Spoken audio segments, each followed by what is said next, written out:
ಲೋಕಸಭೆ ಫಲಿತಾಂಶ ಬೆನ್ನಲ್ಲೀಗ ಕಾಂಗ್ರೆಸ್ನಲ್ಲಿ ಗ್ಯಾರಂಟಿಯ ಬಗ್ಗೆ ಬಹುದೊಡ್ಡ ಚರ್ಚೆ ಆಗ್ತಾ ಇದೆ. ಕಾಂಗ್ರೆಸ್ನ ನಿರೀಕ್ಷೆಯಷ್ಟು ಸ್ಥಾನಗಳು ಬಂದಿಲ್ಲ. ಗ್ಯಾರಂಟಿ ಪರ ಜನರು ನಿಲ್ಲಲಿಲ್ವಾ? ಸೊ ಅವ್ರು ನಿಂತಿದ್ದಕ್ಕೆ ನೀವು 136 ಸೀಟ್ಗಳಿರೋದು. ಅದನ್ನೇ ಲೋಕಸಭೆಯಲ್ಲೂ ಹಾಕಿ ಅಂತಂದ್ರೆ ಒಂದೇ ಕೊಟ್ಟಿರುವಂಥ ಬೆನಿಫಿಟ್ಗೆ ಅವ್ರು ಎರಡೆರಡು ಕಡೆಗೆ ನಿಮಗೆ ಗೆಲುವನ್ನು ಕೊಡಬೇಕಾ?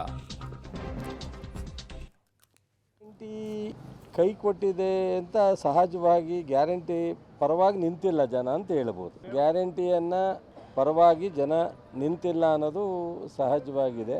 JDSನವ್ರಿಗೆ BJPಯವರಿಗೆ ಗ್ಯಾರಂಟಿ ಬೇಕಿರಲಿಲ್ಲ, ಕೊಟ್ಟಿದ್ದು ತಪ್ಪು ಅಂತ ಹೇಳ್ತಿದ್ರು.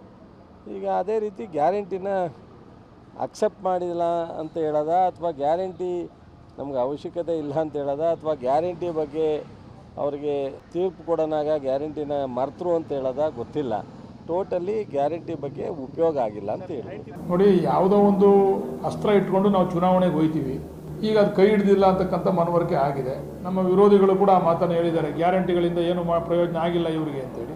ಈಗ ಅದನ್ನು ಪರಾಮರ್ಶೆ ಮಾಡ್ತಕ್ಕಂಥದ್ದು, ಚುನಾವಣೆ ಅಂದಮೇಲೆ ಪಟ್ಟು ಹಾಕ್ತಕ್ಕಂಥದ್ದು, ಒಂದು ಪಟ್ಟಲ್ಲಿ ಸರಿ ಹೋಗಲ್ಲ ಇನ್ನೊಂದು ಪಟ್ಟು ಹಾಕಬೇಕು ಅಂತಕ್ಕಂಥ ತೀರ್ಮಾನ ಮಾಡಬೇಕಾಗಿರ್ತಕ್ಕಂಥದ್ದು ನಮ್ಮ ಮುಖಂಡರುಗಳು.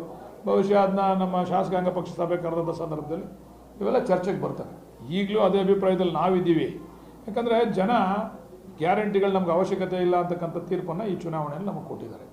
ಅದು ಮುಂದುವರಿಸಬೇಕಾ ಬೇಡವಾ ಅಂತಕ್ಕಂಥದ್ದನ್ನು ಹೇಳಲಷ್ಟು ದೊಡ್ಡವನು ನಾನಲ್ಲ. ಅದಕ್ಕೆ ತೀರ್ಮಾನ ಮಾಡಲಿಕ್ಕೆ ದೊಡ್ಡ ದೊಡ್ಡ ನಾಯಕರುಗಳಿದ್ದಾರೆ, ಮುಖ್ಯಮಂತ್ರಿ, ಉಪಮುಖ್ಯಮಂತ್ರಿ, ಮಂತ್ರಿಮಂಡಲ ಎಲ್ಲ ಇದೆ. ಅವರೆಲ್ಲ ಚರ್ಚೆ ಮಾಡಿ ಪರಾಮರ್ಶೆ ಮಾಡಿ ಆಮೇಲೆ ತೀರ್ಮಾನ ತೆಗೆದುಕೊಳ್ತಾರೆ. ಈಗ ಬೇರೆ ಪಟ್ಟನ್ನು ಉಪಯೋಗಿಸ್ಬೇಕಲ್ಲ, ಅದು ನಮ್ಮ ಅಭಿಪ್ರಾಯ, ನಾನು ಹೇಳ್ಬೋದು. ಬಟ್ ತೀರ್ಮಾನ ಅವ್ರದ್ದು. ನಾವು ಮೋದಿ ಅಲ್ಲೇ ಕೆಲಸ ಮಾಡಲ್ಲ ಅಂದ್ಕೊಂಡಿದ್ದು. ನಾವು ನಮ್ಮ ಗ್ಯಾರಂಟಿ ವರ್ಕ್ ಮಾಡ್ತೇವೆ ಅಂದ್ಕೊಂಡಿದ್ದು. ನಾವು ನಮ್ಮ ನಿರೀಕ್ಷಣೆ ತಕ್ಕಂತೆ ನಾವು ಗೆಲ್ಲಲಿಕ್ಕಾಗಿಲ್ಲ. ಅದು ಬಿಟ್ಟರೆ ರಾಜ್ಯದಲ್ಲಿ ಕಾಂಗ್ರೆಸ್ನ ಪರ್ಫಾರ್ಮೆನ್ಸು ಕಳೆದ ಬಾರಿಗಿನ್ನ ಒಳ್ಳೆ ಪರ್ಫಾರ್ಮೆನ್ಸ್ ಅಂದ್ಕೊಂಡಿದ್ರೂ ಸಮಾಧಾನಕರವಾಗಿರ್ತಕ್ಕಂಥ ಪರ್ಫಾರ್ಮೆನ್ಸ್ ಕಾಂಗ್ರೆಸ್ ಮಾಡಿದೆ ಅಂತ ಅನ್ಕೊತೀವಿ. ಗ್ಯಾರಂಟಿ ವರ್ಕೌಟ್ ಆಗಿಲ್ಲ ಅಂತ ಕೆಲವು ಕಡೆ ಆಗಿದೆ, ಕೆಲವು ಕಡೆ ಆಗಿಲ್ಲ ಅಂತ ಅನಿಸುತ್ತೆ. ಈ ರಿಸಲ್ಟ್ ನೋಡಿದಂಥ ಸಂದರ್ಭದಲ್ಲಿ ನಾವು 15ರಿಂದ 20 ಸೀಟ್ ಗೆಲ್ತೀವಿ ಅಂತಕ್ಕಂಥದ್ದನ್ನ ಭರವಸೆ ಇಟ್ಕೊಂಡಿದ್ದು. ಆದರೆ ಜನರ ಆದೇಶ ನಮ್ಮ ವಿರುದ್ಧವಾಗಿ ಇರ್ತಕ್ಕಂಥದ್ದು, ಏನೂ ಮಾಡೋಕ್ಕಾಗಲ್ಲ. ಜನ ವೋಟ್ ಶೇರಿಂಗ್ ನೋಡಿದೆ 41% ನಿಮಗೇನಾಗಿದೆ, 46% ಅವ್ರಿಗೆ. 45% ನಮಗಿದೆ, 46% ಅವ್ರಿಗಿದೆ. 1% BJPಗೂ ನಮಗೂ ವ್ಯತ್ಯಾಸ ಇದೆ. ಸೊ ವೋಟಿಂಗ್ ಪರ್ಸೆಂಟಲ್ಲಿ ಬಹಳ ವ್ಯತ್ಯಾಸಗಳು ಕಾಣಿಸ್ಕೊಳ್ತಾ ಇಲ್ಲ. ಹಾಗಂದು ಮಾತ್ರಕ್ಕೆ ಗ್ಯಾರಂಟಿ ಕೈಯೇ ಹಿಡಿದಿಲ್ಲ ಅಂತಲ್ಲ. ನೀವು ಕೊಟ್ಟಿರುವಂಥದ್ದು ಮಹಿಳಾ ಸಬಲೀಕರಣಕ್ಕೋಸ್ಕರ, ಮಹಿಳೆಯರಿಗೋಸ್ಕರ ತಂದಿರುವಂಥ ಯೋಜನೆಗಳಿದೆ. ಗಂಡು ಮಕ್ಕಳು ಯಾಕೆ ಹಾಕಬೇಕು, ಯಾಕೆ ಹಾಕಿದ್ದಾರೆ, ಹಾಕಿಲ್ವೋ, ಇವೆಲ್ಲವೂ ಕೂಡ ಪರಾಮರ್ಶೆ ಆಗಬೇಕು. ಬಟ್ ನೋಡೋಣ.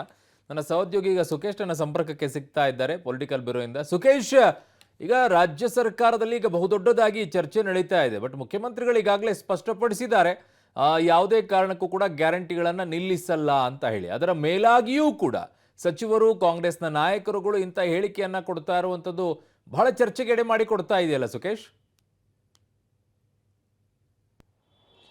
ಖಂಡಿತವಾದವಣ್ಣ. ಯಾಕಂದ್ರೆ ಈ ಬಾರಿ ಗ್ಯಾರಂಟಿ ಕೈ ಹಿಡಿದಿಲ್ಲ ಅಂತ ಕೆಲವು ನಾಯಕರ ಅಭಿಪ್ರಾಯ. ಕೆಲವು ಸಚಿವರುಗಳು, ನಾಯಕರುಗಳು ಗ್ಯಾರಂಟಿ ಕೈ ಹಿಡಿದಿದೆ ಅನ್ನೋ ಮಾತು ಹೇಳ್ತಿದ್ದಾರೆ. ಅಂದ್ರೆ ಗ್ಯಾರಂಟಿಯನ್ನು ಘೋಷಣೆ ಮಾಡಿದಂಥ ಸರ್ಕಾರದ ಭಾಗವಾಗಿರುವಂಥ ಸಚಿವರುಗಳಲ್ಲಿ ಕೆಲವು ಗೊಂದಲಗಳಿದ್ದಂತೆ ಕಾಣಿಸ್ತಾ ಇದೆ. ಈ ಬಾರಿ ಲೋಕಸಭೆ ಚುನಾವಣೆಯಲ್ಲಿ ಗ್ಯಾರಂಟಿ ವರ್ಕೌಟ್ ಆಗಲಿಲ್ವಾ ಅನ್ನುವಂಥದ್ದು. ಹಾಗಂತ ವರ್ಕೌಟ್ ಆಗಲಿಲ್ಲ ಅಂದ್ರೆ ಏನು ಮಾಡ್ತಾರೆ? ಮುಂದಿನ ಇನ್ನೂ ಇರುವಂಥದ್ದು ವಿಧಾನಸಭೆ ಚುನಾವಣೆ ಇರ್ಬೋದು, ಅಥವಾ ನಂತರ ಮಧ್ಯದಲ್ಲಿ ಸ್ಥಳೀಯ ಸಂಸ್ಥೆ ಚುನಾವಣೆಗಳಿರ್ಬೋದು.